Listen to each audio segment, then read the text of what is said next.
I had had enough. Well, you drove out there into the middle of nowhere and had some sort of loud verbal display challenging ET in general out in the middle of nowhere? That's what I was doing. I actually had a pistol in my hand at the time. I was really ticked off. When I was having this fit, I was waving the gun in the air, okay, and I had this fit. And at this moment, I said, okay.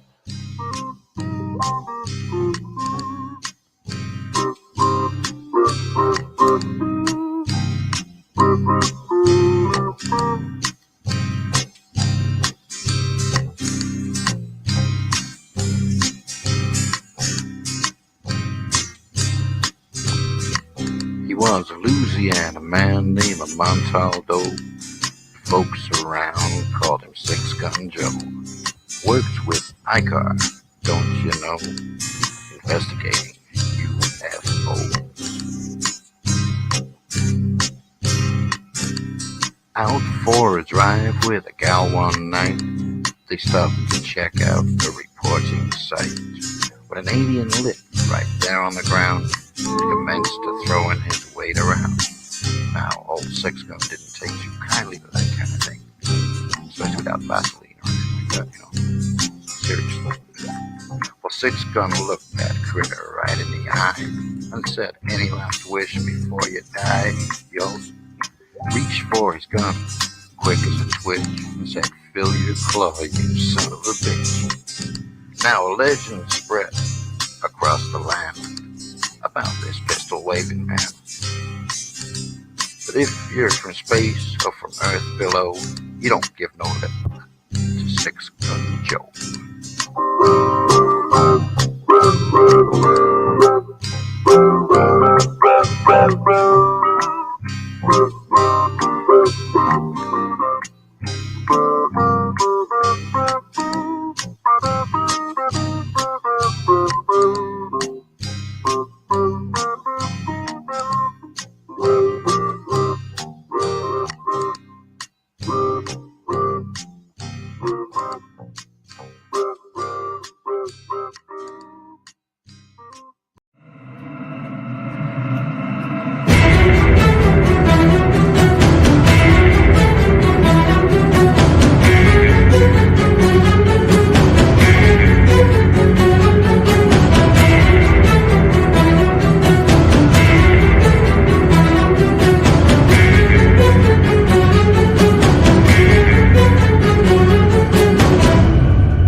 The Church of Mavis Radio Show, Friday nights at 8 p.m., 7 Central, starring Jeffrey Pritchett with his co-hosts Wham and Jay McNicholas, right here on the United Paranormal Radio Network, UPRN 107.7 FM, New Orleans.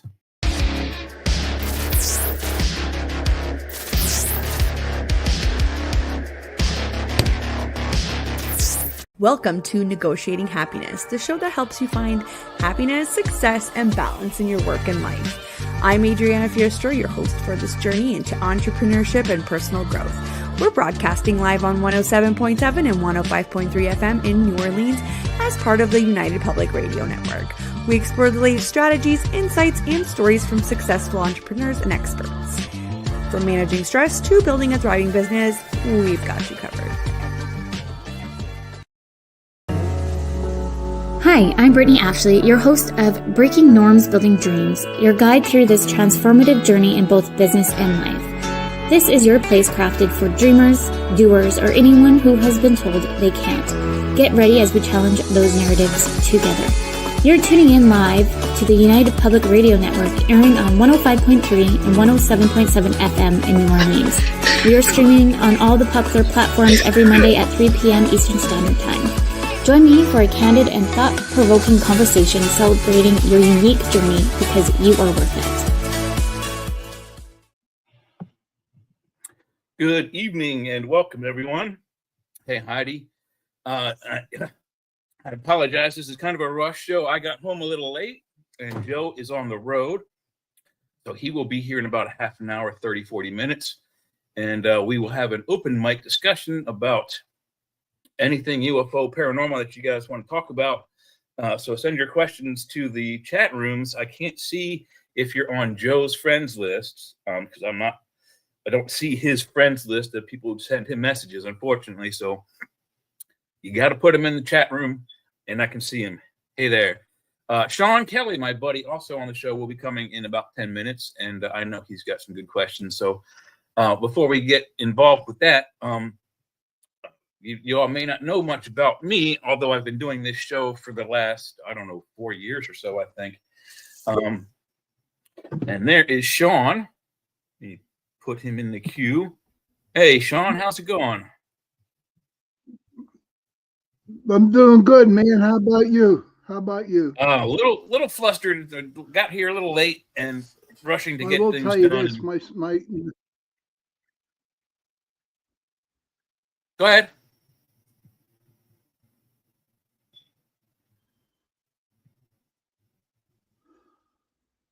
I think you might be lagging out there, Sean. I don't hear anything. Yeah. Hi. It's bad. Oh, there we go. I can hear you. Yeah. I was just fixing to tell the audience a little bit about my UFO experience and where my it's come in and out, dude. From. So 72 or 73, I don't remember which year, but Hurricane Agnes came through here on the East Coast and just obliterated everything from like North Carolina up, Maryland, Pennsylvania, New York. We were without power in my house for at least a month, maybe two. And as a result of that, we were kids. I was 6 years old, no TV. Hey, Leah.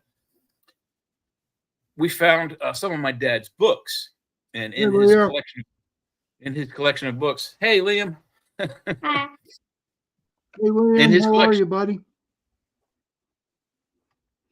I don't think he heard you. Say hi. Hi. Hi, William. Hey there. How you doing, buddy? Good. All right. In my dad's collection of books, he had 3 books that I'm sure everyone has heard of. The first book I found, I couldn't pronounce, but came to find out later on when I was older, is Mein Kampf. It's Adolf Hitler's autobiography. Then he had another book with the swastika on front, which was a history of the Third Reich, and it was thick. I mean, it was like a Bible. Neither one of those books really interested me, but the last book that I found in that box was called The Chariot of Gods. And 6-year-olds, what are they interested in? It's going east. What's going east? The storm. Good. Thunderstorm that she had. It's heading towards us. Well, that's good news. Been here to Pennsylvania, buddy. Gonna hit you first. Oh, we need it, dude.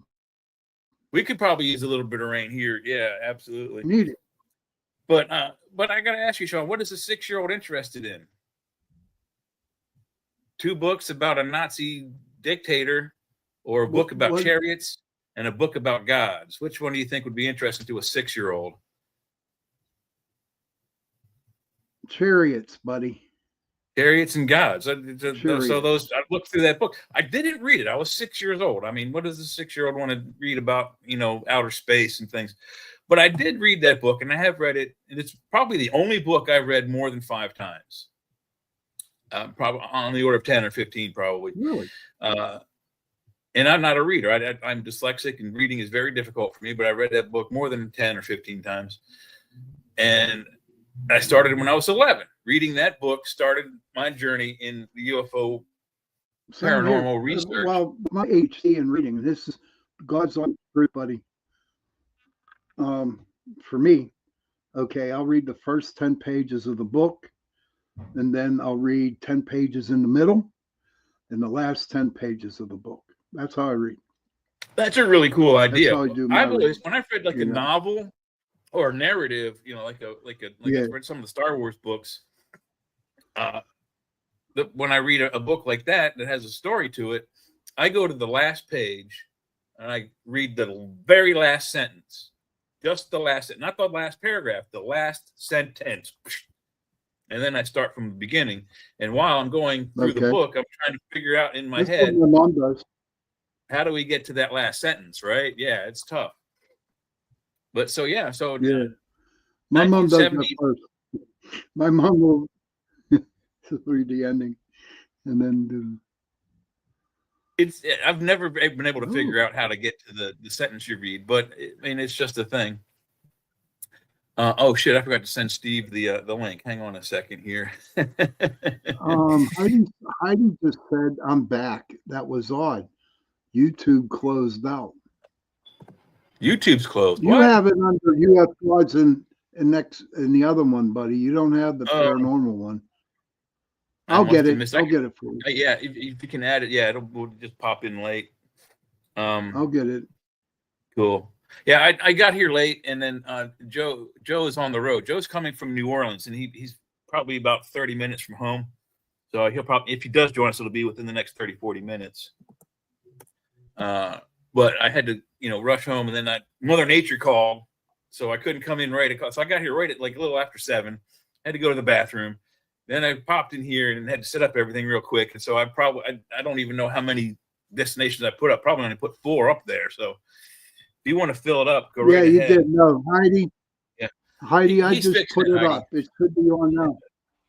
I just put it up. Yeah, my apologies. I was a little pressed for time and a little bum rushed on trying to get it all together.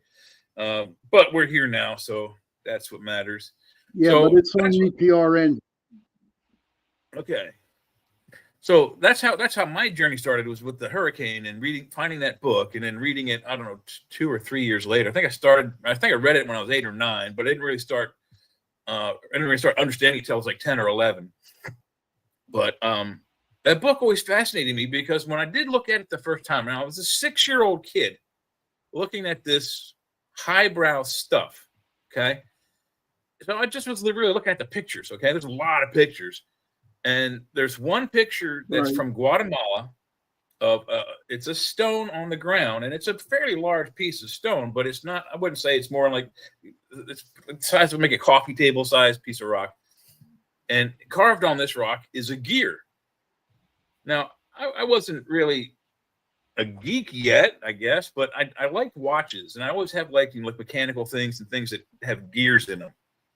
Well, watches have these kind of gears, and I was thinking to myself when I saw this picture, I was like, how would someone 5,000 years ago, or even 200 years ago, before any gears or watches were around, how would anyone know about a gear in a primitive tribe, and why would they carve it on a rock? So that one stone, that one image, really just tweaked my imagination and curiosity. And from the age of 6 till 50, so you can call it 50 years, but for at least 40 years, I've been doing this, kind of not really hardcore, but I mean, I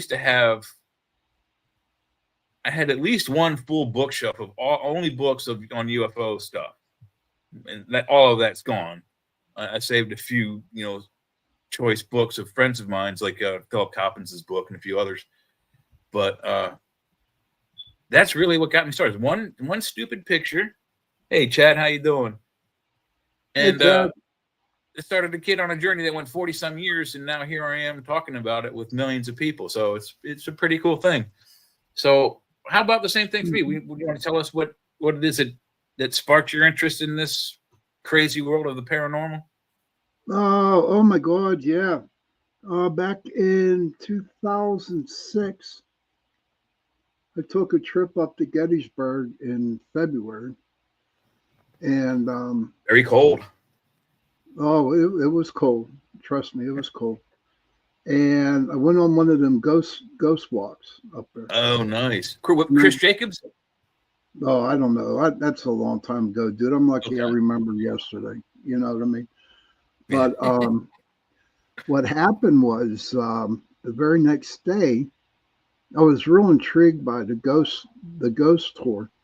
That the next day I went and I bought 2 of those cameras from Rite Aid, where you just take it right off the shelf. And I went out all over the battlefield, and I I used up, I think there was 44 pictures in each camera. And so what happened was I went out there and I snapped like 88 pictures.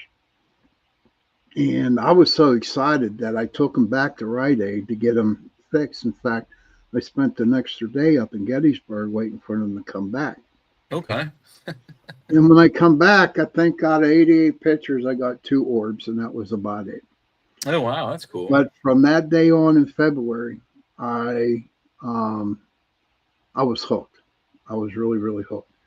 And then March 6th of 2006, okay, I was up at Eaton Park. Eaton Park is a restaurant chain here in where I live. And I was talking to the waitress, and she's a friend of mine. And I told her, hey, listen, I'm thinking about, going out and ghost hunting. Do you have any ideas how I can get people? And then she mentioned meetup.com. And I put a little ad out there on Meetup. And it just took off from March 6th, 2006 to, I want to say, October of 2022. And at the time when I started it, paranormal investigating was just coming into play, because TAPS had been on for a year, and yeah, I was watching that show pretty regular. Yeah. See, I did. I mean, I did a couple times, but and then at the time they had this thing called, you need to become a TAPS family member, which means you had to go by the TAPS rule. Right. And I'm like, my name is Sean Kelly. I don't follow by anybody's rules but my own. And I wasn't well liked in the paranormal field here in Pittsburgh. Believe me, I know the feeling. Me and Jeffrey, my good friend and co-host on the other show, Church of Mavis, he and I are very not well liked in certain. Like the flat earthers hate us because we attack them as often as we can. Oh, I hate that, bro. Yeah. But no, well, the funny thing is one of the way that Jeff and I became friends is we were on, and I don't remember what paranormal group it was, but one of those groups talks about paranormal kind of stuff or ancient alien kind of stuff. And I don't remember what the thread was about, but someone started something and Jeff said something that I agreed with. I'm like, yeah, he's right. And the whole group attacked just he and I, and we were like, fuck you, blah, blah, blah, blah. Yeah. I don't know if we want to or not. It doesn't matter. I mean, arguing on the internet is like just the stupidest thing. But these people just attacked us because we had a different point of view that we both agreed on. And exactly. So from there, we became friends. We did a lot of other kind of stuff on other groups. And then he asked me one day. Well, he didn't ask me. He had put out on his Facebook front page. He was going to put an advertisement for a co-host. And I said, "Oh yeah, sign me up. I'd love to do something like that." So he called me up on the phone. We had an interview, and then between me and Wham is a college professor. She does 3 Fridays. Then I do 3 Fridays. And so Jeff and I have been on this part of the journey, the discussion part, hosting a show and interviewing people in the know and people not in the know, 10 years now. Right. I've been on Jeff's show 10 years straight. I'm coming up on 5 years straight. No, I think I'm over 5 years, coming up on 6. Mm-hmm. For me, but you've been doing the investigating for at least a good 10, 11 years. Oh, over 20, dude. Over 20. With Okay. BPS, with BPS. But okay. I've been part of the paranormal back in 1983 when I was in the Navy. What happened was we were on a little island called Diego Garcia. And at the time, I was taking a drug called Antabuse. And what Antabuse does, it supposedly weans you off alcohol. Because once you start taking this drug Antabuse, you're not allowed to drink alcohol. You're not even allowed to use mouthwash, anything alcohol based or whatever it was in there. Okay. But one day I had it in my system for a year, and one day I got really, really depressed. And so I drank a whole fifth of Jack Daniels. Ooh. And yeah, I did. And I still had all that medication inside my body. And what happened was I died. Okay, I died. And I didn't see the pearly lights. I didn't see the pearly gates. I didn't see my relatives like smiling at me. What I saw was black, gray, and it wasn't a pleasant feeling. Okay. Oh, yeah. So eventually what happened is when I came back, I got revived. And what happened then was I started to see, hear people that weren't there, you know. And I got the explanation from it. See, whenever you have a very traumatic event happen to you, or if you die, okay, and you come back, there's a saying that it's called walk-ins, okay, and that's what happened to me. So what happened was my old spirit, my old soul left, and the new one jumped in, which gave me a little bit more clout to start seeing and hearing and Hey, Steve. saying, hey, Steve, and started to see and hear things and starting to understand what was going on. I mean, I fought it tooth and nail for a very long time, Jay, Right. because I did not want to be part of this, you know. And what was crazy about it, honestly, what was crazy was, I think I was 21 when this happened. And I forget my childhood. I forgot going to, you know, my teenage years and my younger years. I lost all insight. I lost everything that I did, you know, growing up. But from everything that happened from that day I died, you know, onward, I remember things, you know what I mean? So eventually, right now, at my point at time with me going on right now, I'm starting to remember a lot of stuff that I did, you know, when I was growing up, you know, which I'm kind of grateful for. But there, for the moment that happened, I just lost everything I know about everything. That's my phone. It's a spam call. Oh, okay. I don't like spams. And well, it's interesting you mentioned that that you had a paranormal experience that then gave you, let's just say, access to other paranormal stuff. Jeff Pritchett, whom I host Church of Mavis with, says the same thing. He had a traumatic event in his life. Actually, like two of them. One, a personal injury to him, and then his father dying a year or two after that, and then he began having massive amounts of unusual paranormal sightings, mostly of the alien and UFO type, but has since I don't know if he's seen Bigfoot. I don't think he has, but he has since from that, just those few UFO alien sightings, moved on to cryptozoology and shamanism and a few other things that he's interested in. I never really have. You're the second person I've known who said that they had a traumatic to be experience. honest with you, okay, and to be honest with everybody. Go ahead. Well, I was going to say that you're the second person I've known that said that it was a traumatic experience that opened up the door to the paranormal. I haven't had anything like that. And I can't, and I've tried to think of any kind of, what do I have parallel, and nothing to your story or Jeff's that even compare.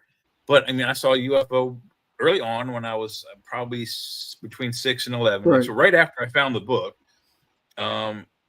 broad daylight sighting, three witnesses, my brother and two of our friends from the neighborhood.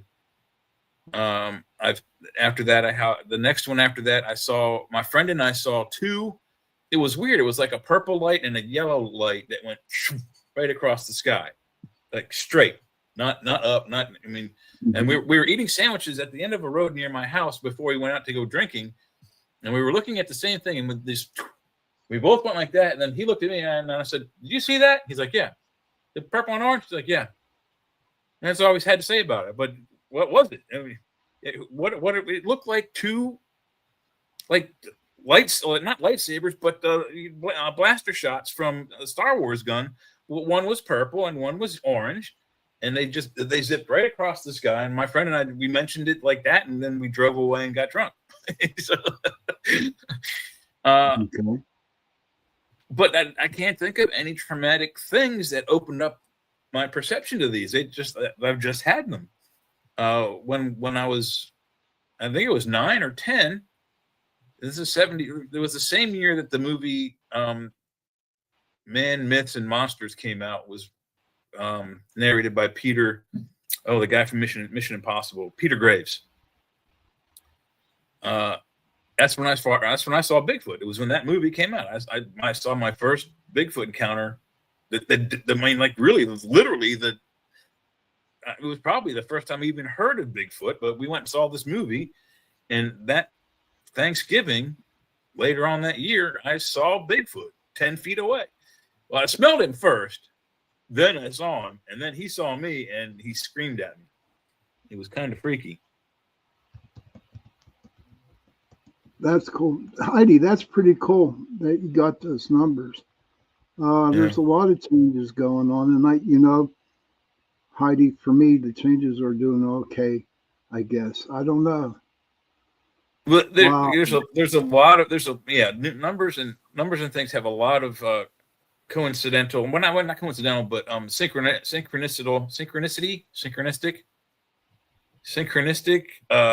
things throughout all. I can't pronounce the word. Synchronicities. Synchronistic. They have there's a pattern with numbers throughout almost any subject you could find. In the Bible, numbers are very important. If you look at the certain aspects of the UFO things, numbers are important, especially 3. What is everyone always described as a UFO is landing on 3 feet. Always 3 feet. I like how Heidi simplified it for us. She calls it symbolism. Well, she's probably less stoned than I am right now, so. Oh God. No. So you've had. To be honest with you, Heidi, 33 says numerology, loving and caring support. You have a lot of that for us. You have a lot for everybody, and we're all thankful. Rolling Rock must be the most loving, caring beer on the planet, because every time you empty a bottle, it says 33 on the back side of the label. Oh God, Rolling Rock. Oh, we used to call that pea water. Drinking pea water. It's not very good. No, but it's not good. It's inexpensive and it gets you drunk. So right. Who cares? Look, okay, so people always, now I drink beer for flavor. When you're 16, 17, 18, and sometimes mostly drinking it illegally, you're not drinking it for flavor. You're drinking it for effect. So you're drinking it as fast as you're not even tasting it. It's like we poured it down beer bongs. We made gravity bongs out of it. I mean, there's all kinds of ways you can force beer into a human body before it throws up. And my friend and I found that threshold, and it was 23. We did 23 beer bongs each. Oh God, that's crazy insane. I never really was big into the drugs. But when I was in high school, I drank Mad Dog. Sean, all that a beer bong is you have a tube in one hand, and then you have a funnel in this hand, and the tube and the funnel together is enough to hold 1 full can of beer or 2 full cans of beer, however you set up the tube. So you pour the beer into it, and then you bring it above your head and let go of it, and the gravity you can suck those 1 or 2 beers down in 1 or 2 seconds. We're not smoking it, but it's. My friend and I did an experiment with it. We were just dumb idiots. We were 18, 19 or whatever. We bought 2 cases of beer, and he had a case, I had a case, and we just started doing them. and it took us about 3 or 4 hours to finish 23. We almost did the whole case, but 23 was the threshold. Both of us, as soon as we finished our third one, like, yeah, I feel pretty good. Me too. Nothing at all. We're just talking. All of a sudden, projectile. Nothing but pure, clear beer projectile vomit. 23 beers was it. And what do you think we did with say on a radio podcast talking about vomit? Oh my God, dude! Talking about dumb idiot kids doing stuff, and it's like I said, it's an open mic discussion, so it doesn't have to be UFO stuff, but rather it is. Drive safely, Heidi. Drive safely. Drive safely, please. Thank you. Yeah, definitely drive safe and get back to us if you can. Yes, please drive safely. But yeah, that was gross. I wasn't waiting for that. But my drink of choice was Mad Dog 2020 and Wild Irish Rose. Those are mine. We've tried those. And, we tried all that. So we were the last group of kids in the state of Maryland that were grandfather claused in for the drinking in DC at the age of 18. So 1983, they changed the laws in DC and now had to be 21. But we made we just made it by like 3 months, I think. Me and my friends in high school. That's the best. So me and my friend Kiet, who's from Vietnam. We were two of the oldest kids in our class. So we turned 18 like early. So when you can buy beer, you become very popular very quickly. Oh yeah. Well, back when I was in high school, and I'm telling you the truth, it's like you just go to a bar and get a 6-pack. And Mad Dog Grape. That's the only way to go, Heidi. That stuff was so sweet. It was so good. But once you stood up, you fell on your ass. Oh yeah, those are the days, man. Those are the days. Yeah, and if you drank too much of it, you also would yell at your shoes, as it were. Do you know what's crazy about me, Jay, is that I can drink beer all day and all night. And I can drink any kind of liquor day and night. But once I have one glass of champagne, I'm just heaving it up. Dizzy as a schoolgirl. Yeah. Champagne does that to a lot of people. With champagne. One glass of champagne. That's it. Doesn't take me much either. That's true, Heidi. That's true. Going down fine. Up all those tiny little bubbles on the way back up. Yeah. Getting sick on champagne is not pleasant. Getting pleasantly drunk on champagne is good. It's a nice buzz. I like it. They're not all champagnes, but the champagne that I like is called Freshenet Cordon Negro, and it's like $11 or $12 for a bottle. And in my opinion, it tastes way better than Dom Perignon, which is like $150, $180 a bottle now. Right. It's barf. Why would you spend that much on a bottle of wine that tastes like ass? So I just buy the cheap stuff and it's good. Oh yeah, those were the days. But I really didn't get into the UFOs and Bigfoots until I started my career as a podcaster. Okay. And but it just seems like ever doing all kinds of stuff, it just and that's how I got it. Heidi says liquor before beer, you're in the clear. Beer before liquor, you'll never be sicker. You've never been sicker. Yep. Those words, but never smoked while drinking, especially at the bar. Never made it back in. Okay. Oh my gosh.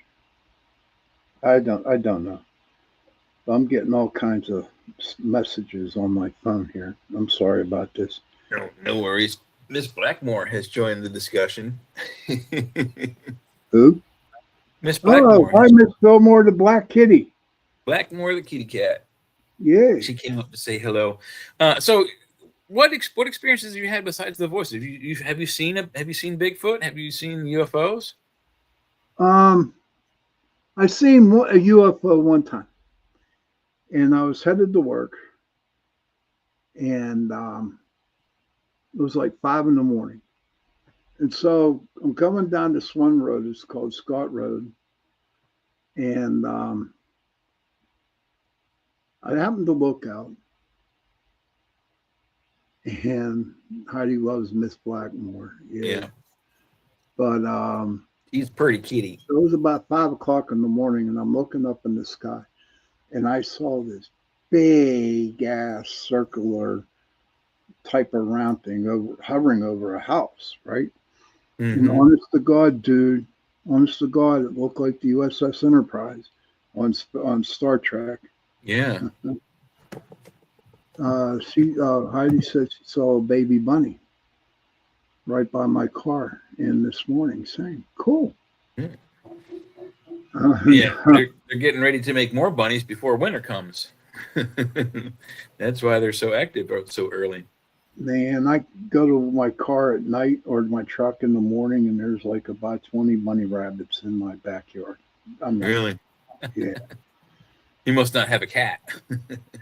No, we don't. I'm allergic to cats. Oh, that's too bad. I am. I really am. But a friend of ours, a long, long time ago when I was married, she would bathe her cats in eggs, like an egg wash. In eggs? Yeah, an egg wash. That's weird. It's gross and weird. But you know what was crazy? I wasn't allergic to her cats at all. Oh. Yeah. No, it was weird. Something like that. But I wonder what that does. Heidi says Paws doesn't mess with the bunnies, but squirrels. Yes. Yeah, Paws, they don't like squirrels so much. Paws Malone, I'm telling you what, is the coolest. He's a big orange kitty, isn't he? In the world, man. He is the coolest cat in the world, man. So laid back, so chill. I can't wait. Maybe I'll get his life. But yeah. Hey, is it for a break yet soon? No, we don't always normally do one on this. Oh, you don't? I didn't know that. No, what not time always. is the show? It's over at 9, so there's another hour to go. Okay. So what's the one phenomenon that strikes you as the most fascinating thing to have heard about, read about, or experienced?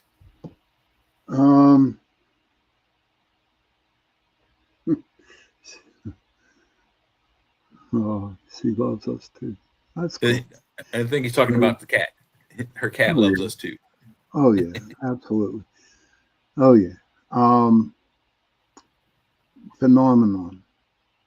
You know, I really, to be honest with you, Jay, I really don't put any things into phenomenon. I mean, I can't, because I might be either dumb, okay, or I don't see it. But if I just don't really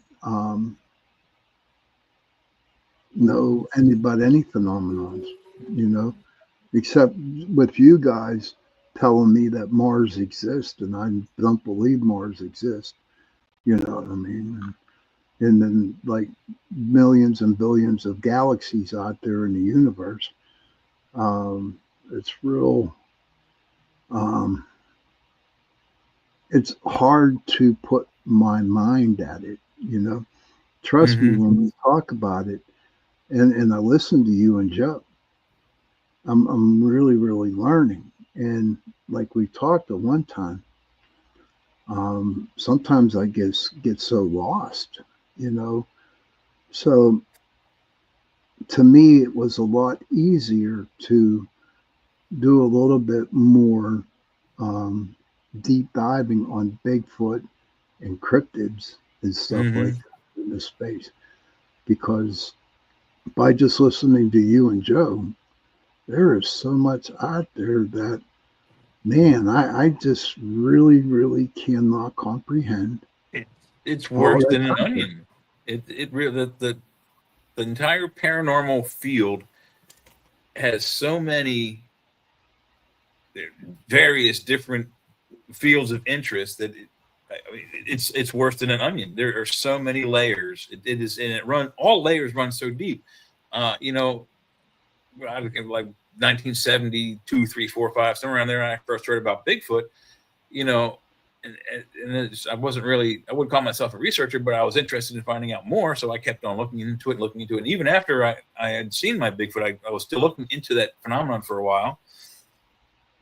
And then I started to find other types of cryptids.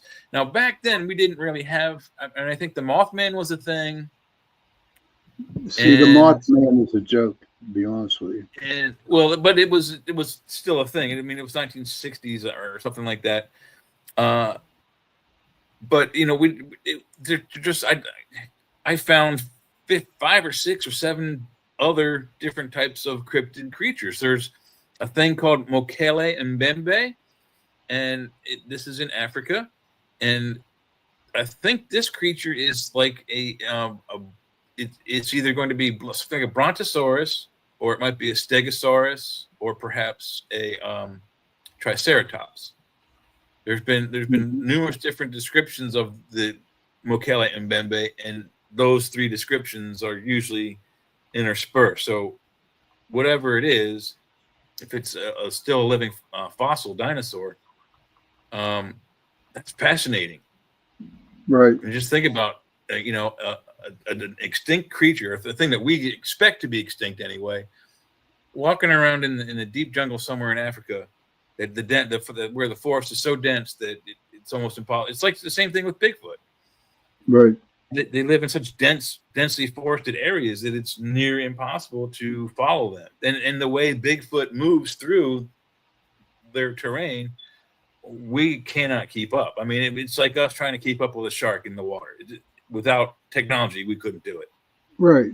Now, I've been around the Bigfoot community for a very long time. I've been with the cryptids since I started, and Bigfoot, and nothing against the Bigfoot investigators at all. You know, God bless them for doing what they do. It's hard work, but it is hard work being out in the woods. I'm from Pittsburgh, so it's kind of hard for me to be out in the woods yet. One day I'll get out there. But there are some dense forests surrounding us, so. Oh yeah, absolutely, buddy. Absolutely. But what the deal is for me is that I listen to all these guys and I'm wondering, okay, so they hear the knocking, they hear the growling, they hear the screaming, okay? Mm-hmm. How do they know it's a Bigfoot? Why, and how do they know it's a Bigfoot making that noise? I mean, there's like so many different types of cryptids out there that probably make the same type of noise. So for me, Jay, okay, and this comes with UFOs and aliens. Well, I saw the UFO, but I haven't seen an alien yet. But for me, when I started, paranormal ghost hunting, I saw ghosts, okay? And so, I jumped off the fence into the paranormal field. Okay. Mm-hmm. Now, I'm on the fence now with Bigfoot and UFOs and aliens. Cryptids, you can actually say, I've seen Thunderbirds. I've seen that. That's cool. Yeah, they're big. They're huge. They look like pterodactyls. But for me, though, I'm on the fence with everything until I can actually see it with my own eyes and have that experience where there's a Bigfoot that I see. Then I will be able to jump onto that side of the fence. I'm the same way with you. I mean, You know, I have seen him, one and thing, I know he one does thing I exist. learned. But you will eventually someday see him. Trust me. Oh yeah, no doubt. I mean, I know it's going to be coming, and I'm Where really looking forward to it. listen to this. Your odds are better than most. Where I saw Bigfoot, you'll never guess where I saw Bigfoot at. We're About a half an hour west of you in Boardman, Ohio. oh really? Oh well, you know what? Ohio's like up there in the top 3 places for There's a Bigfoot. huge corridor that goes right Huge. down the Yes. eastern edge of Ohio, the western edge of Pennsylvania, and the West Virginia Spike is right down the center of that corridor. There's like a canyon that goes right down underneath there towards New York, I believe, or I not know towards New there's a York, little town. towards Harrisburg. There's a little town in Ohio called Trimway, Ohio, and we go down to Prospect Place down there. But that's like a hot box. That's like a hot landing zone for Bigfoots down in that area. I mean, you can go ghost hunting one night and then go out looking for Bigfoot the next day and don't have to go nowhere. You know what I mean? We actually did a show with one of the Bigfoot researchers that Jeff knows. We did a deep dive into my Bigfoot experience. And we used the Google Maps, and we went right down on top of the house that we were in when we saw. I was in a house when I saw him through the window, and he had like this entire. I don't know how he did it, but somehow he got aerial footage of that whole area, and we just did like a flybys with it, where you could see, even though it's like a kind of industrial area, and it's a suburb, and it's not like New York City. There are plenty of places where a large cryptid could easily hide within Boardman, Youngstown, Canton, all those three or four cities over there in Ohio. Well, my friend Donna Kopes, she lives in Ohio, and there's. Oh, okay, cool. She calls them the Watchers, and there's a ton of them, ton of Watchers down there where she lives, and you know. For me, I need to see it. I believe it, Jay? Yes, I do. I do believe in them because, you know, I listen to other people's, you know, situations, but for me, I have to see it and not hear it. That's how it works for me, and that's the same way. I saw the UFO. I saw the UFO, but I have not yet to see an alien yet. And from what listening to you and Joe talk about it, Jay, you know, everybody else, they say that there are aliens here on Earth right now, you know, and I really wouldn't know what to look for to see if a person is actually an alien. And well, okay, the couple of key giveaways for the ones that are walking amongst us that look very close to us, they usually have very long, almost clear, the way this has been described, like you can see through it, yellowish, whitish hair. But they wear it long, so you can't see their pointed ears. And they're also rather tall, on the order of 6.5, 7 foot tall. So they're very, what very alien are you talking? What race of alien are you referring to? Because I saw one. I saw one when I was like 10 years old. I'll never forget it. And it was literally your quintessential short gray alien that had no hair. Well, he was probably allowing you to see him how he really is, and everyone else saw him as whatever he wanted them to see him as. Because they most of the grays have their minds are so powerful that they automatically connect to our minds as soon as they're within whatever. I don't know what their range is, but as soon as their brain power gets within range of your brain, they're instantly connected to it, and it can make you think and do whatever they want you to do. So it scared the crap out of me at first and made it to where I couldn't run away, I couldn't scream. Yeah. Yeah. I couldn't move a muscle. I Most couldn't people even. who encounter grays say that they experience that exact kind of thing, like, fright paralysis. Yes, But and now, then I.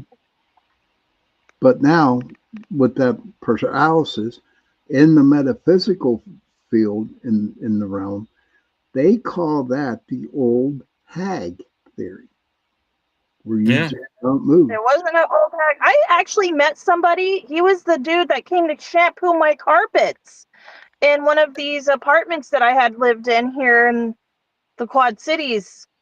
And he told me that he grew up being frequently visited by what he later learned what was referred to as the old hag. Okay. And it would scare the shit out of him. I mean, excuse me, it would scare the crap out of him. And Right. he grew up with it. Like, it was like part of his childhood. And I remember he told me that he tried talking to his family, like his mom, about it, and they all kind of just like brushed him off. Like, oh, just imagination of a kid. But he saw her ever since he was young into his adulthood. Well, I have an old hag story too. I don't have this bed anymore. I almost saved it till now, but it's gone. This had this wooden headboard on this Ethan. Was it Ethan Allen? I think it was Ethan Allen was the company that made the bed, and it was one of those trundle beds. So underneath was a drawer with another bed in it. But anyway, one night I was sleeping like this, looking at the wooden headboard, and there's wood grain pattern in it. And I couldn't sleep. So I was just looking at it. And while I was looking at it, and I'm 10 or 11, 12, no drugs, no booze, because I didn't start that until after high school. But anyway, this, like, it looked like the grain of the wood, but it was an old hag. It just went like a big old, typical warded long nose, and just the silhouette went this way, right across. And I'm sitting there like this going, what the? I saw it twice in that same headboard. I saw that old hag walk across my headboard as a wood grain silhouette twice. Questions. Let me ask you this question. Yeah. Now, okay, so we can call that a phenomenon. But what actually does the old hag, and we all experienced her, okay, actually, how did it become to choose us? I have no idea. I'd always, from the 70s on, is when the owl image started hitting abductees and contactees. And I think the owl image is just their mind's way of coping with the unusual faces of the grays as they look without masking. The large bug eyes and the strange skin that tells you when they're full and when they're hungry. They're unusual to look at. And so to cope with it in their daily lives, people's subconsciousness, they mask the aliens' faces with an owl, which is, not, I wouldn't say more friendly, but less scary than a gray alien from another planet. So probably the old hag is the same kind of the mind's way of protecting that child's brain from going nutso by whatever experiencing that they're seeing, masking it with the old hag. So it's still scary, but maybe not as scary as the actual thing they saw. That's the only thing I can come up with. I don't know. I think it's a whole different entity. I think it's a whole different, like. And it could be, yeah. I think it's like it's how there's sprites or there's banshees. It's another mythical being that is part of that spiritual realm that is part of people's nightmare side of things. Now, let me ask you this, Leah and Jay. Those things that we talk about on here on these channels, do you think they're just stories brought down from long, long time ago, and the stories just keep coming down. And eventually, when it comes to us, okay, what started off as French fries ended up in the mashed potatoes. You know what I mean? Right. Yeah. So I don't know exactly the phenomenon you're talking about, Sean. And that's a real, and it's not even a phenomenon. It's an actual thing. It's a fact. And I forget the guy's name. I think his last name is Dresden. He's one of those mentalists, the guys that bend spoons, and they say, oh, you've got a watch in your pocket, and the guy's like, oh yeah, and those kind of things. Well, this guy Dresden was on Johnny Carson, and he took a one sentence, and I forget what the sentence was. It was something like, Johnny goes to school in his blue jeans or something like that. Some anomalous, random sentence. And he whispers it into the first person in the audience sitting in front of Johnny Carson, the front row, first person. He whispers it, and he tells that guy to whisper it to the next guy, and then that guy to the next guy, and to the next person, blah, blah, blah, blah. And there's 500 seats in this stadium for Johnny Carson's show. And so they did this experiment while Johnny was talking to this guy, and it took them, almost the whole show for the question to get all the way to the last audience member. But when it did, they brought the last audience member down, and they brought the first audience member down, and they asked the last audience member to tell us what they whispered to you. And she had this paragraph of Johnny going to the store in his ripped jeans to buy mashed potatoes. It was something completely different than what the original sentence was. And it was like a paragraph long. And then they asked the first guy, what did you say? The guy says, oh, Johnny went to school in his blue jeans. So that phenomenon does exist, but I don't feel that it's part of our history per se. Everything that we know is, yes, particularly from prehistory, is hand-me-down stories that may or may not be embellished as time goes on. Now, the phenomenon that fascinates me, that's along the same lines, is the Sumerian cuneiform. The Sumerians had one of the first working alphabets. They had one of the first working vocal languages. So all of their people could speak the language, but until they invented the writing part of it in the alphabet, no one could read it but those people who invented it. But those people who invented the writing wrote this stuff, the Enuma Elish and a few other, 14, 15 tablets, clay tablets of information of aliens coming to Earth and messing with the DNA of the species on this planet, and then building an empire, which is where we are now. Mm-hmm. So if you and I, Sean, we are in control of this planet, and we have language but no writing and nothing to read, no literature, and we invent literature, do you think the first thing we're going to do is write the story of Star Wars to people who don't even know what a planet is? So, brother. So the Enuma Elish and stories like that, the Mahabharata and the Vedic texts, and those other kinds of ancient stories that talk about like nuclear weapons and missiles, and there are 46 modern weapons spoken about in the Mahabharata alone. Lasers, nuclear weapons, and missiles are among those 46, including, and there's all kinds of other fantastic weapons. But you don't invent a language and then write Star Wars for people that don't even, they don't know a thing about the solar system. They don't know what the sun is. They don't know math. Think about how simple life was 12,000 years ago, 14,000 years ago. You didn't know from nothing. The stuff in the sky is just lights in the sky to you. You don't know what their telescopes aren't invented. Radio isn't invented. Nothing that we have modern right now means anything to those people.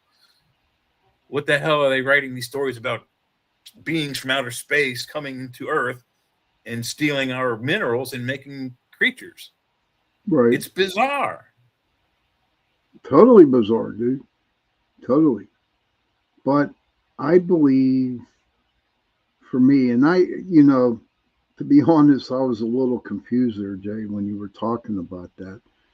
But it's very confusing, I admit, yes. It really was confusing for me. But I believe that the majority of all these stories or all the things that people are experiencing today were brought down from stories way back then. Okay. And I agree. as the years went by, things changed. Okay. The story changed, you know. Like for me, a good for instance, I believe that there were no fallen angels. And we can debate that until we're like gray, old gray in our coffins until we're 6 feet deep. Unless we were there when it happened, we honestly But would. I It's believe pure that guesswork. I believe there was no fallen angels. I believe that it was just a story put in a book, okay, that needs to be rewritten. Um, and it, 3/4, maybe the whole book is wrong. I don't know. Well, so Um, also the problem with the book is we don't have the book. We have what they want of us, what they want. We have of that book what they want us to know right, of that book. right. Okay, there were And several it's councils of wrong. Nicaea which redacted and changed all kinds of things. They took stuff out, added stuff in, and then you have the King James Bible. He rewrites the entire Bible because he wants to divorce his wife. It's the only other way to get out of the marriage is to have her assassinated, beheaded, or somehow jailed and killed. So he rewrites the Bible, the King James, to allow divorce. That Bible has 86 chapters. The Brandenburg Bible, which is one of the first, movable print Bibles, has 117 or 113 chapters, something like that. So it took out a lot. I mean, like 50% of it. And then you have the Dead Sea Scrolls, which were discovered in the 70s, late 60s, early Yeah, 70s. which they had the book of St. Thomas in it. And St. Thomas, he believed, no, we're getting into religion, but we And got this to is get the out of same it. Thomas, by the way, that is the Doubting Thomas. Right, exactly. And he doubted. And he said, why do I need to go to a four-wall building with other people to pray to God to where I can go out into the woods? I can sit by a creek. I can do whatever I want to do because I know if I talk to God, God's going to listen to me. So when whoever wrote St. Thomas, good day, Mish. Hey, Mish. So whoever wrote Thomas, they presented it to this. I think he was a monk who was putting the book together. And back then, when it was being put together, Christianity was really, really huge. And yes, he is, Miss Orsi. But whenever he would not allow, this monk would not allow to have that book that chapter into the book because it goes against all the teachings of Christianity. And that's the same way with Mary Magdalene. She had a book. Yeah. There's a lot of other ones too. Book of Enoch. And, the book of Enoch is that's Enoch fascinating. That's Noah's father or grandfather? Grandfather, I think. I think it's one of those. I think it's grandfather. There's a book of Enoch's father's name. I forget his name. He's got a book. And all told, I think the entire original Bible would have been like 124 chapters.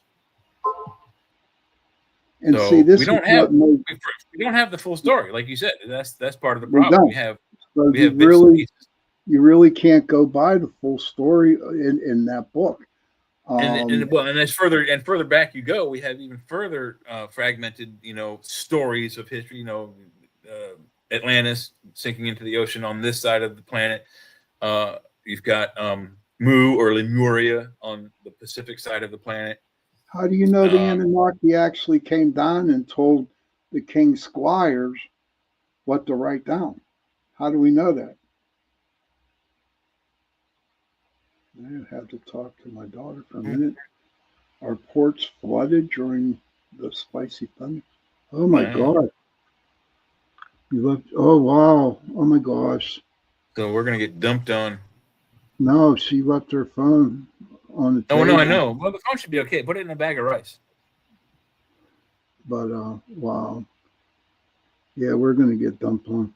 But I believe that, I've talked to other people about this because it really fascinated me. And the reason why I brought this up, Jay, is because when I started investigating the paranormal, okay, I really wanted to know all about not my not my phone, never ever. It still smells new. Okay, good. Okay, good, Heidi. But I learned that. I studied. I've watched history channels. I watched everything on it. Yeah. And it made me think there for a while. I got a guest coming on. Her name is Penny Penny. And she taught me a lot when I first started investigating paranormal. I mean, she taught me um, everything. It was crazy. I'm going to have her on my show one day. But Cool. do you know how they got the picture of, how they depicted Satan having horns?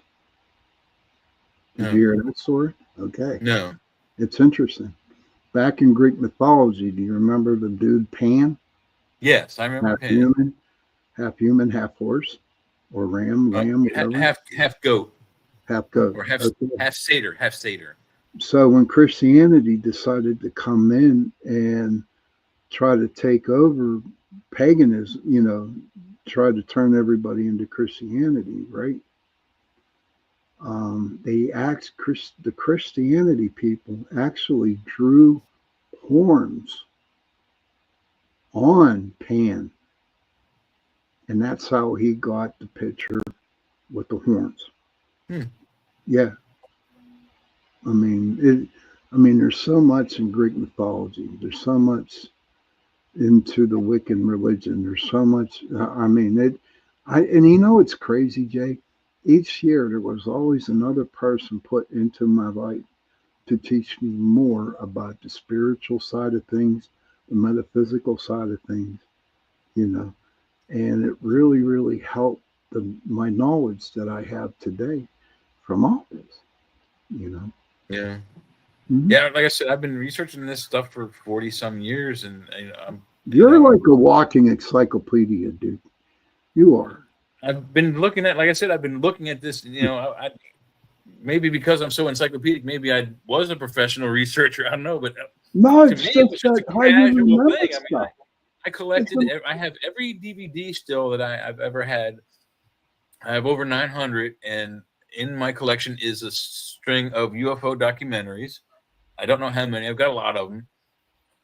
The one UFO documentary I don't have, and the government pissed me off about this one, and I think I've told this story, and you may have heard it before. So when I was in Savannah, I was after school. I was working and staying, trying to live down there. So one of my jobs that I had was at a place called Real Collections, REEL. It was a DVD store, part of like the Sam Goody FYE, For Your Entertainment brand. Mm-hmm. And we were two stores that were linked together. The other side was the FYE side, which was all music. And I was on the Real Collection side, which was all the TV shows, DVDs, movies, yada, yada. Well, we would pre-order, people would pre-order DVDs when they knew they were coming out. And I knew this DVD was coming out called Above Top Secret, something UFO Above Top Secret, UFO Above Top Secret, something or other, to that effect. And the rumor was that they were going to finally show the Eisenhower film when, oh, hey, there's Joe. There's Joe. What's up, buddy?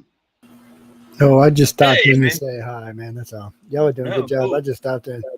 I just got in about 10 minutes ago. I was finishing eating and posting archives while I was listening to y'all. Oh, all right. I figured I'd say hi to How y'all doing, You? guys?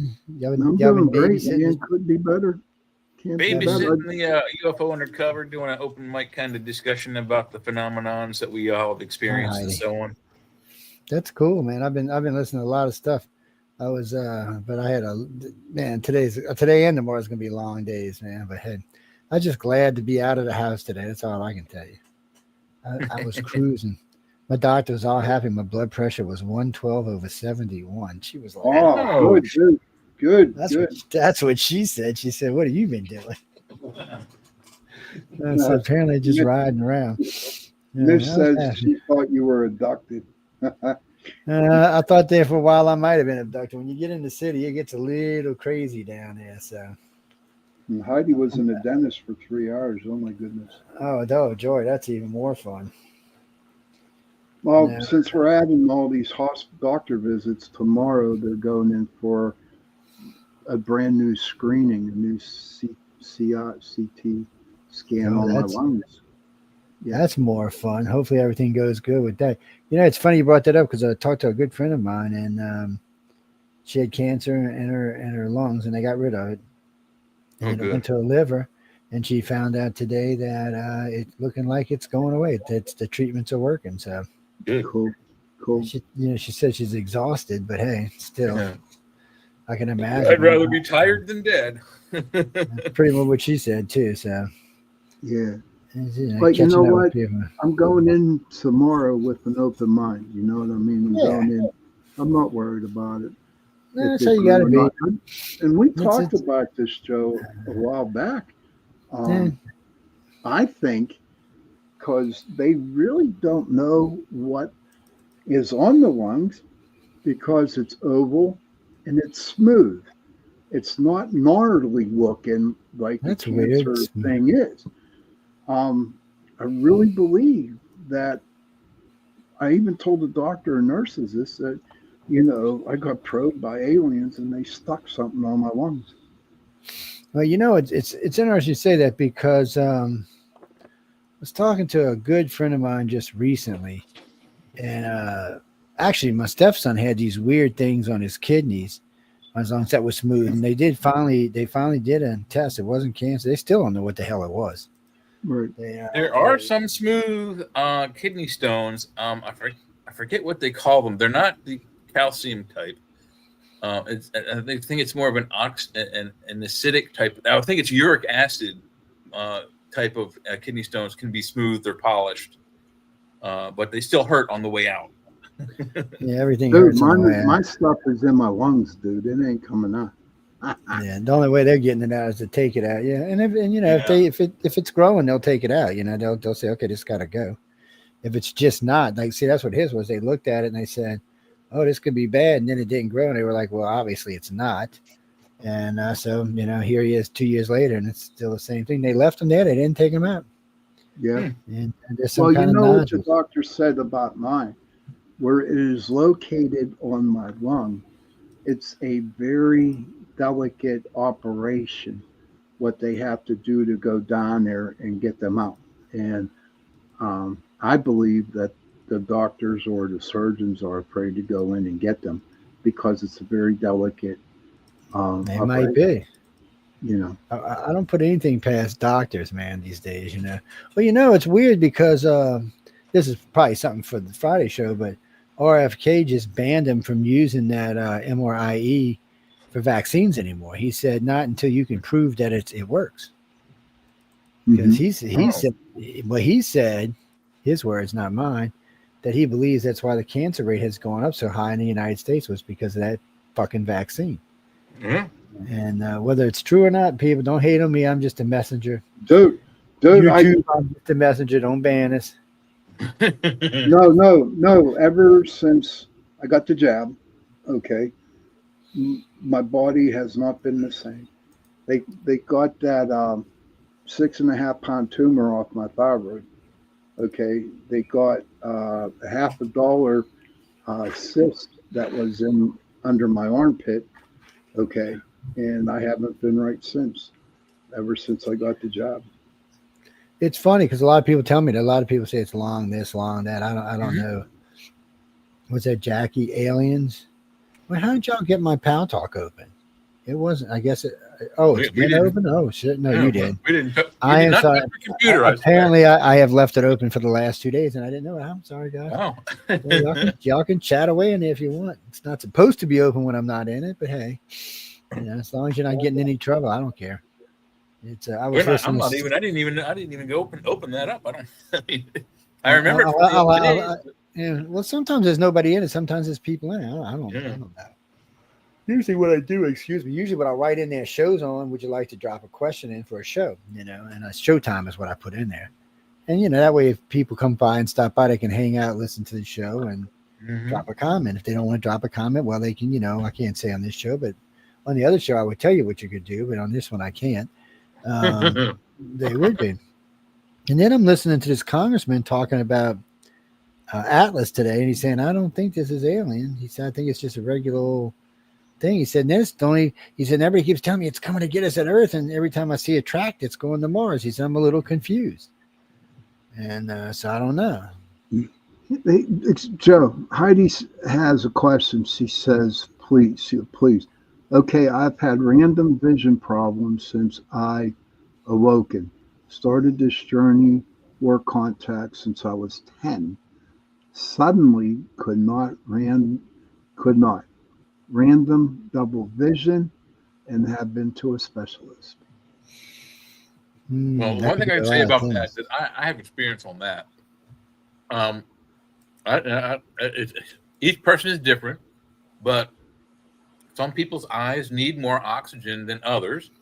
True. And so some people's eyes are more tolerant of contact lenses, which really, they cover your eyeball, most of it, and keep oxygen away from your eyes, which your eyes do need to see to focus and whatnot. So having worn contacts, I eventually, and I was very vigilant with cleaning them. When you first had them, when I had them, you had to clean them every night. You couldn't wear them overnight. They didn't have disposables.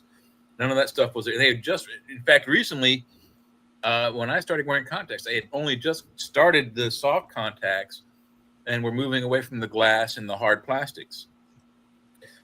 But it eventually came to the point, even though I cleaned my contact lenses very well, and at some point even got some of the disposables that you're only supposed to wear once, my eyes would get jaundiced, and I'd get diseases in my eyes, and I'd have, so finally I was like, you know what, screw it. I'm not going to mess with my eyes. If anything's going to leave my senses, I would rather my ears go. You can at least see where you're going if you're deaf. So right now, Heidi came back and said, then a few years ago, I started seeing symbols, multicolors, very defined, and my neurologist says, and my nerves, muscle spasms are a type of catch-all migraines. Oh. Are you keeping a journal though? We had these heaters to keep them clean.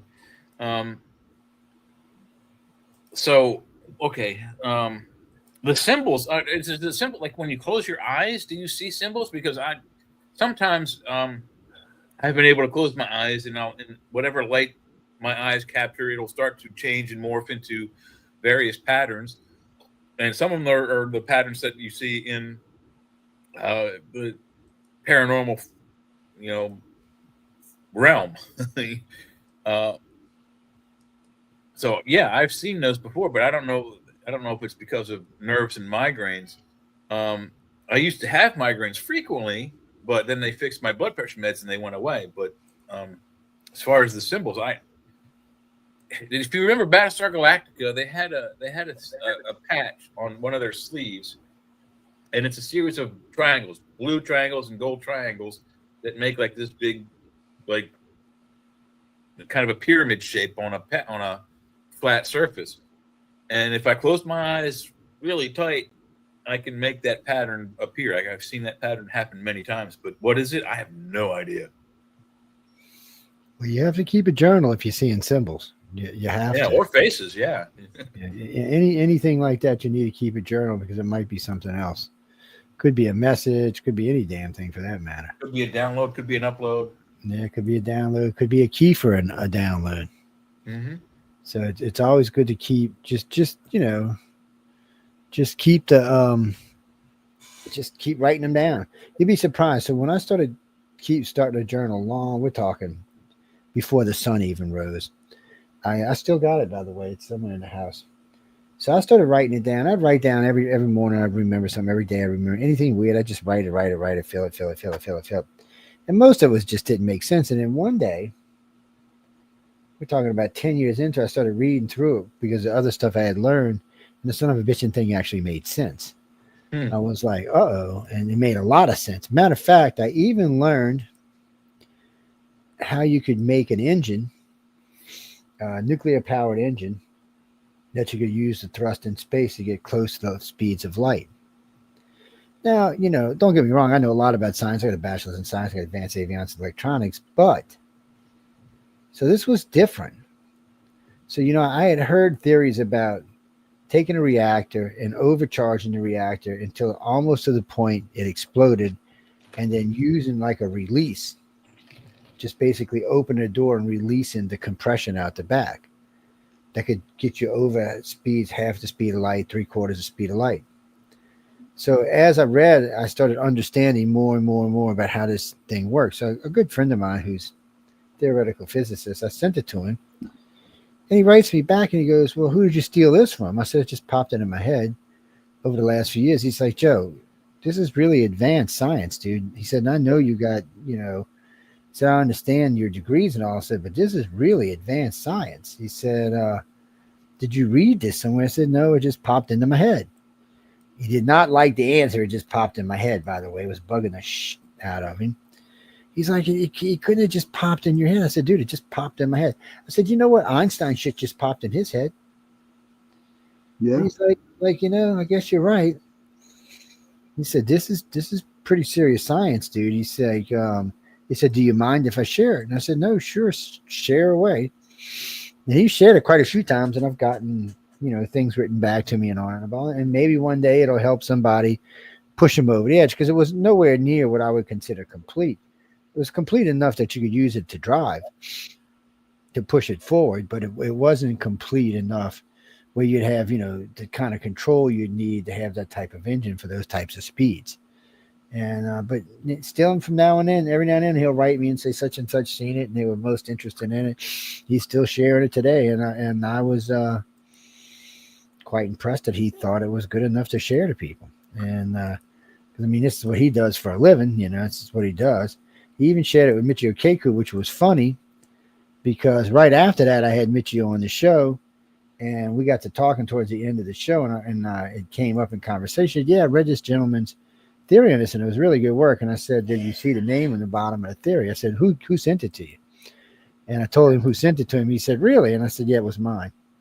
He's like, I knew you understood science well, but that's pretty advanced stuff. I'm like, I said, but I don't feel like it was really advanced. I just feel like it was just something that, well, I hate to say this again, popped in my head.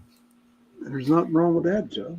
It's not like it's not like, well, people want to make it out to be something else, and it's not like I invented it. It's not like I even partially understood it. Well, I did partially understand it, but still, it was just something that was in my head, and hopefully it'll help somebody in the future. But now that we're going to move towards helium-3 and fusion, I always get the two confused. I always will get them backwards, but we're moving towards fusion. We already have fission reactors. Yes, cold fusion. That's the only way I can remember to say it is cold fusion, and it helps me remember. But now that we're moving towards that, I don't know if a fission reactor will be needed. It might still be necessary if you were to want to create weaponry. I guess so. There he is again. That's my boy. He's talking about weapons again, Joe. I know he is. He does want to blow some shit up. It's too much Star Trek, man. He wants to blow some shit up. Dude, man, I swear to God. Jay is never allowed to get anywhere near the computers, the weaponry on any of the ships, because he's just going to blow some shit up for good measure. Seriously? Oh, look, let's blow that up, man. No, that looks good. Let's blow that shit up. Yeah, definitely. Let's see how it looks in phaser light. Let's look. Let's see. Doesn't that look like a rock? That's not a spaceship. Let's see if it blows up. Oh, Jay, no, Jay. Oh, well, It's an accidental war, people. He just thought it was a rock, and it happened to be the top of a UFO. It All should I know happen is, sometimes. all I know is if there is World War III or us versus the aliens, I'm driving down to Jay's house. He's got us covered. Yeah. That's right. Jay will have his weaponry all lined up and ready to go. Hey, is this 20th anniversary of Katrina, Joe? Yeah, it is, Yeah. actually. It is. 20 years since the whole bitch tore up the coast. Hopefully she don't come back for a while. Mhm. I've been through, I There personally will never been be through another Katrina. Once they use the name on a hurricane, it's done. Well, no, that's not true. And it has to be, I heard today, Joe, it that they can retired be the name. reused if as long as it's not a major hurricane. Well, they retired that name. Yeah. I heard that today So, on yeah, the news. Cat 5 storms get retired, but not all storm names get retired. Yeah, I didn't know that either. I found that out not that long ago.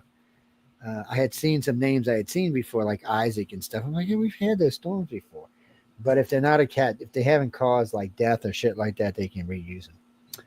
Who would have thought that? I guess because they're scared they're going to run out of names. We'll have to start using names that aren't English names. I don't know. It seems retarded to me. I was always told that once a name was used, that was it. It was used. And on Noah's site, it had that, but then on the national site, it didn't. So I was kind of confused about that. But yeah, Katrina was retired because Katrina was a murderous bitch. Yeah. Who killed all kind of lovely people. Well, where I'm sitting right now, currently, there was, well, you can't see my ceiling, but I would be sitting under 10, 11, 12, 13, 14. I'd be sitting under 16 feet of water where I'm sitting right now. Wow. And there was still, wait, I'm sorry. No. It'd be 16 the top of my head. I would be sitting I'd be sitting under 12 feet of water, sorry. Because the top of my roof is where the water stopped. So the water here where I'm sitting right now was 22 feet deep. Wow. Yes. I hope you could swim. And then what got me is how many people actually stayed in this neighborhood. Few made it, most of them drowned. You know, Dean, there was, it's weird. There wasn't that really, how can I say this? There wasn't a bunch of UFO reports for Katrina. It's kind of weird. You know what was crazy about that? There's a conspiracy going out there now, Joe, that Katrina was supposed to happen. It was like man-made. Well, it could have been. It'd be easier to kill a storm than to make a storm there. Yeah, they find that it's not easy to make the storm, but there are some. I think the Navy was doing experiments with hurricane storms by seeding the center or the eye of the storm with some kind of chemicals to make it stronger. Yeah, but you see, in order to make a storm stronger, you really don't need all that much. You just need heat and moisture. You only can really get that from the Gulf or from the ocean, wherever it happens to be. So you'd have to seed the water. And in deep seas, it's hard to do because it tends to break it up. Now, stopping a storm with using ice banks is possible, but you get enough ice to the area. That's anybody's guess. It's what they talked about using is what you make dry ice out of. Nitrogen. Yeah, they talked about using that and nitrogen. Yeah, and sending it down the middle of the storm on the edges of the eye and trying to freeze it out. I'm not an expert on hurricanes. I've been through quite a few, but I don't know if that's possible or not. Well, we know the warm waters of the South Atlantic are what fuels them. So cooling the eye sounds like a good idea. Yeah, well, it would seem like you if you could cool them, they would. So now and then they were talking about dropping these nitrogen bombs into the ocean, all underneath the storm, and like freezing the top of the ocean. That would suck it down and suck the moisture and the heat out of it, and would instantly cool it. And should drop it from like a 5 to a 1. So they're seriously thinking about this, but so far I have not seen anything. Then somebody asked, could you drop a nuclear weapon in one and intensify it? I don't know if it would intensify it. It'd probably blow the thing apart. It would disintegrate it. Yeah. So if you put a nuclear bomb in the eye of a hurricane, the ensuing heat blast would instantly boil all of that water into steam. It would instantly turn into steam. Be gone. Yeah. So they were talking about would it reform later on with twice the intensity and all that radiation built into it. I don't know. I don't think so. But like I said, I'm not a hurricane expert. It's once it's broke up, hurricanes. I mean, we see them all the time, and it looks like, oh, they're easy to form. But they actually take effort to form a hurricane. Hurricanes, take the right amount of wind, the right amount of heat, the right amount of everything. And for a real storm like Katrina or Betsy or Camille, it takes a lot. I mean, so the Atlantic is cool. And the Atlantic. So let's see. This is what's so crazy about a storm. And we'll use Andrew. Andrew hits Dade County as a Class 5 storm. Crosses over the entire peninsula, pops into the Gulf, gets back up to a Class 5 storm. By the time it hit Louisiana, it was a Class 3 storm. It was about a high, almost a 4. So it destroyed, just put Dade County was gone. It just wiped it off the face of the map. Mm-hmm. Went all the way across, left a sleeve, just a barrage of nothing until it got to the Gulf, and the Gulf was nice and warm. So poof. Now, the best thing for hurricanes, for us, in hurricanes, is cool fronts. Keeping the Gulf cool, keeping the Atlantic cool. They've been talking about, all the water that gets pumped in the ocean, there should be chillers and coolers along the edges. So when the water gets pumped in, it drops the water temperature by 8 or 9 degrees. If that happens, even 3 or 4 degrees drop will de-strengthen a hurricane quite a bit. It'll go from a 5 to maybe a 2. Also, you could also change its path. Yeah, it could do that too. So move it away from land and into the ocean. Because I remember Andrew specifically because it was supposed to hit Charleston, South Carolina. Then it decided to shoot across. At the last second, it took an immediate left and went directly over Savannah, Georgia, and then across the state of Florida. We had I had 20 or 15, 20 people in my apartment because it was a hurricane. It was strengthened against hurricanes. It was an old building, but it had a bolt that went all the way through the building with stars on each end, and it was like, so if any winds came through, it wouldn't knock my building over. But we were drinking beers with 3 or 4 foot river running down the street in front of my house. It was all water, the whole street. It's insanity the way they develop, the way they move along. Who's that? So the first storm I can really remember was Hurricane Betsy. I was like 5. My dad decided we were going to leave. I was living literally not 6 blocks from where I am now in past Christian Isle.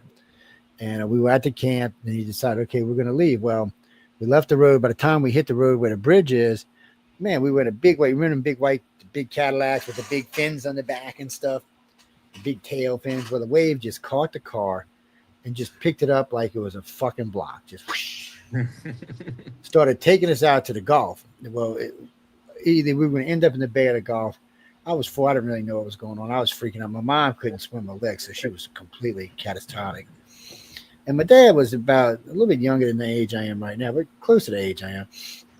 And then we hit a page link fence, got wrapped up underneath the bottom of the car, caught the exhaust pipe, and just boom, pulled the car down. So then I remember the car kind of doing, and we had them big red and white lights that were built into the side of the door. And I remember the water coming in over the lights, but the lights staying on. It stuck in my head, even as an old man. You could just see it. I mean, them Cadillacs were built, baby. Yeah. So my dad took us out and put us on the trunk. Now, he could have just took my mom and left, or took me and left, but he didn't. He put us in the trunk. Somehow, in the middle of Class 4 hurricane, swam and got help. Don't know where he found out help in the middle of a hurricane. Found some, came and got us, brought us back. And I remember waking up. I forgot, it was some cartoon. I think it was Bugs Bunny or somebody was on the TV when I woke up. And the storm was still going pretty good. And somebody was watching over us. We should have been dead. And then that was the first one. And then Camille came in, which was another bad one. And I was outside. I had one of the big Delta umbrellas that had the big come down way far. So I decided I had my sister hang it on, but she was a little bitty thing at the time. I had it wrapped around my arm, and I popped the umbrella open. It just sucked us down the street like 50 miles an hour, and just we were down like 3 blocks. I could even let go of the damn umbrella. It was crazy. Wow. And I remember having my son out in one. I forgot the name. It was about 130 miles an hour wind, and I had him inside my coat. zipped up because he was like 2. And the storm just picked us up, tossed us up against a tree, and these 3 little sticks went like arrows on the sides. I mean, these little twigs, they sunk in a tree this deep. That's how hard the wind was blowing. Thank God they didn't hit us. And I still remember, okay, I got to get you inside. I thought his mom was going to kill us at this point. But I've worked several storms. I've been in Cat 5 storms volunteering to work. I've worked all sorts of other storms. Andrew was rough. And all together, I think I've actually been inside of 21 or 22 storms, maybe 23. I've been in 4 Cat 5s. I've been in a couple of Cat 4s. I've been in a bunch of Cat 3s. You know, it's funny, though. I used to take the kids out surfing in Cat 2s, high Cat 2s and low Cat 3s. Like the one that ripped my roof off was a Cat 3. I used to take them surfing in the Gulf in that because we don't consider that dangerous here. A lot of people on the East Coast will go surfing right before the storm hits, right? Because they want to get that storm surge. That's where the best waves are. But Cat 3s for the East Coast are devastating. I mean, Sandy was a 2.